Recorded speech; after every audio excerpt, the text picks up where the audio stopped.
خب بچه‌ها این زیپ مخفیه. زیپ مخفی قبلا زیپ ها توی بازار به این شکل بود، یعنی دندونه های زیپ معلوم بود. وقتی هم که ما میمدیم کنار کار میدوختیم یا دندونه معلوم میشد یا مجبور بودیم یه جوری بدوزیم که یه پوششی بیاد روی این قسمت دندونه زیپ معلوم نشه. بعدا یه زیپی اومد به این حالت به اسم زیپ مخفی که دندونه ها که معلوم نبود هیچ، وقتی هم ما میدوختیم دیگه خود زیپ هم معلوم نمیشد.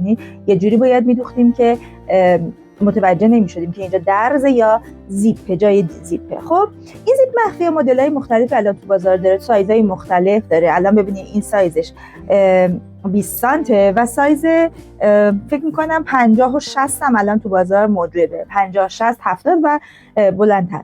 دو نوع جنسی هم داره. بچه‌ها نگاه کنید، این الان جنسش مثل نوار گانی که میدوزید، ببینید حالت توری مانند داره.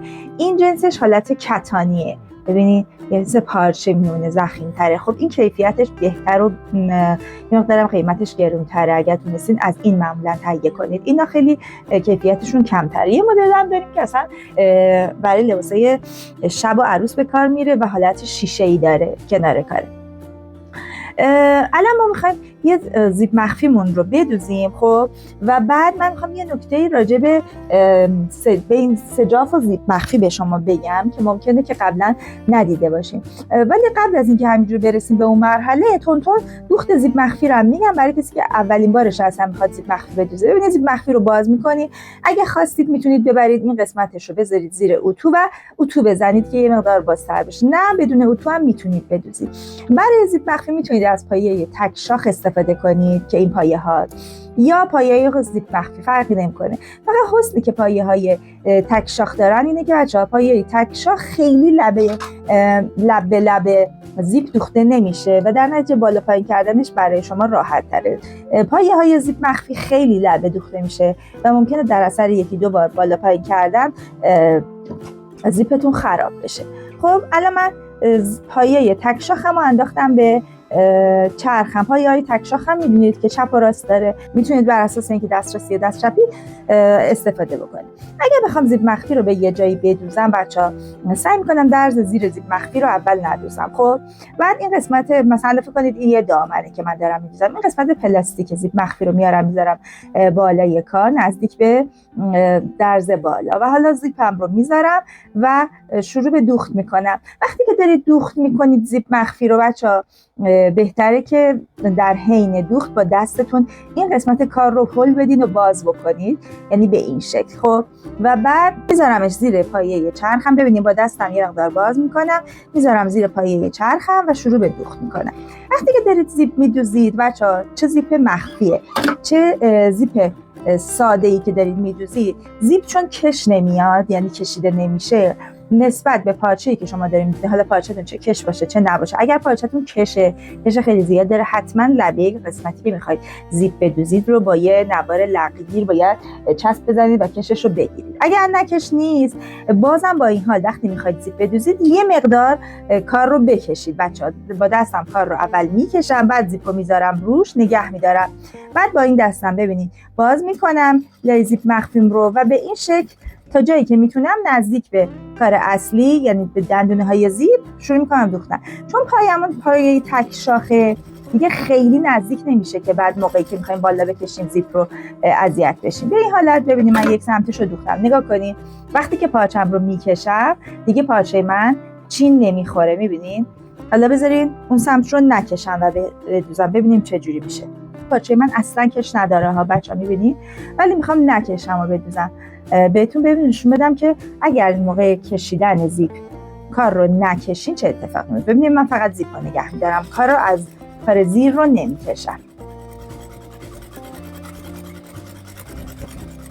خب چه اتفاقی افتاد؟ ببینید کار چین خورد، ولی این سمت رو ببینید، این سمت رو کشیدم. الان دوتاشو بذارم کنار هم بهتر متوجه میشین.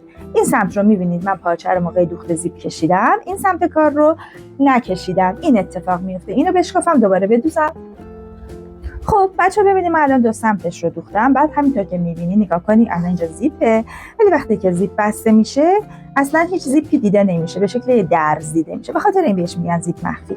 حالا قسمت پایین کار رو ندوختم، یعنی دوختم مثلا تا 2 سانت مونده به انتهای زیپم، برمیگردونم و میارم نگاه کنی از کنار دوختم شروع میکنم میذارم از اینجا دوخت میزنم، درز پایین زیپم رو به این حالت میدوزم. وقتی که دوختم تموم شده ببینید با همین پایه یک طرفه میام میذارم کنار زیپم، به این حالت زیپم رو میکشم میارم بیرون و از اینجا دوخت میزنم، یه جوری که بچه حواستون باشه روی زیپتون هم نباید دوختتون بره. خب 2 تا درزم با هم دیگه بکشین که چین نخوره به این شکل. خب الان دیگه درز زیپ پایین زیپ هم دوختم، میبینی یه اتو میخواد فقط و آماده است. خب نکته‌ای که الان میخوام بهتون بگم در مورد قسمت سجاف کاره. بریم که یه نکته راجع به این بگم. خب بچه‌ها ما در حالت عادی وقتی که زیپ رو به کمر مثلا زیپ رو به شلوار یا دامنمون دوختیم میومدیم سجاف رو به این حالت لباشو پاکدوزی میکردیم میذاشتیم لبه کار، اول یه بالای سجاف رو میدوزیم، بعد میایم درست لب به لب زیپمون رو هم میدوزیم، قلفتی میکنیم برمیگردونیم. ببینیم به این حالت. خب بالاش رو میدوختم بچه‌ها، بعد میومدم قسمت سجاف رو میذاشتم از لبه زیپ هم یه دوخت میزدم که قلفتی بشه. ببینید این شکلی.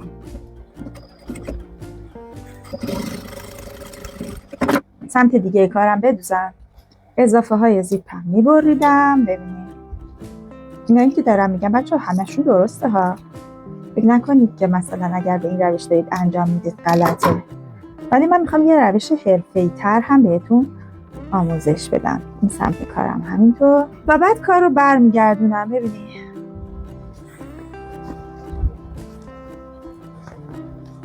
خب زیپ رو میبندم، زیپ رو دوختیم، درز زیر زیپ هم دوختیم، سجافمون هم دوختیم و زیپمون هم کاملا تقریبا تا بالا میره و خیلی هم حرفه‌ای و خوبه. خب هیچ کس هم نمیتونه بیاد به شما بگی که این نحوه زیپ دوختنتون ایراد داره، چون ببینید کاملا سجاف هم دوختیم و زیپ هم دوختیم. اما وقتی که شما میگی من میخوام یه مقدار حرفه‌ای تر کار رو بدوزم، بریم بهتون بگم باید چیکار کنید. خب بچه‌ها توی روش دوم ببینید روش اول لبه سجاف رو توی کمر دوختم، بعد اومدم سجاف رو توی خط زیپم دوختم و بستش کردم. برعکس این دفعه میام سجاف رو میذارم زیر زیپ. ببینید این زیپمه، اینم روی کارمه. خب برمیگردونم قسمت زاپاس دوخت زیپم رو به سمت پهلو و میام سجاف رو میذارم زیر کارم. خب به این حالت 1 سانت هم سجافتون بچه‌ها بلندتر باشه بهتره. خب و اینو یه سنجاق میزنم. حالا مثل دفعه قبل نمیام از بیخ دوخت زیپم دوخت بزنم و سجافم رو برم داخل. میام چیکار میکنم؟ به اندازه مثلا نیم سانت از زیپم هم میذارم بمونه، یعنی به جایی که از اینجا دوخت بزنم بچه‌ها از اینجا دوخت میزنم میام پایین روی سجافم و کار اصلی. میبینی با لبه زیپم یه مقدار فاصله میدم و دوختم رو میزنم.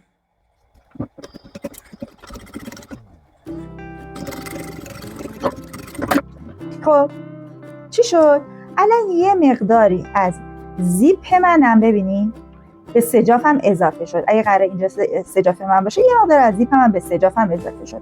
حالا میام چیکار میکنم؟ حالا میام برمیگردونم کار رو به این حالت، یعنی اون مقداری از زیپ هم که اومد روی سجافم رو به سجاف اضافه میکنم، کار رو برمیگردونم و دوباره ببینید الان زیپ افتاد لبه کار، سجافم رو میذارم و از لبه کار دوخت میزنم. میبینید یه مقدار از این زیپ افتاده الان روی سجافم و اینو دوختش رو میزنم.